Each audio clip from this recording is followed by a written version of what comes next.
இங்க குற்றாலத்துல எத்தனை தடவை வந்திருக்க? குற்றாலத்துல நிறைய இடம் வந்திருக்கேன், பைக்ல நிறைய இடம். எல்லா ஃபால்ஸும் போயிருக்கியா இல்லை எப்படி? எல்லா ஃபால்ஸ்லாம் போயிருக்கேன். சரி, அதுல எது உனக்கு பிடிச்சது, எது போலாம்? ஐந்தேரி நல்லா இருக்கும். அதுக்கப்புறம் மீன் ஃபால்ஸ், படையவட்டர் சூப்பராக இருக்கும்.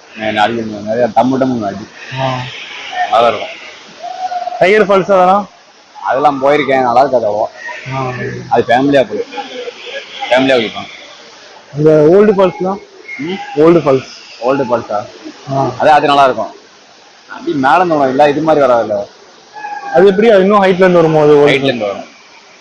அப்புறம் ஏன் எல்லாரும் இதுக்கு வராங்க? அது மெயின் ஃபால்ஸ்னு சொல்றாங்க. இது மெயின்ல இருந்தாலும் மெயின் ஃபால்ஸ் சொல்றாங்க, ரொம்ப அவுட்டர் போயிடும் அது. அதனால ஓகே. நீங்க ஐந்தேரி போக முடியுமா? டைம் இருக்குமா? ஐந்தேரியா அப்படி. சரி, அப்புறம் என்ன செய்யுங்க? நீங்க என்ன பார்த்தீங்கன்னா ராஜீவ் பான்சிங் காலேஜ்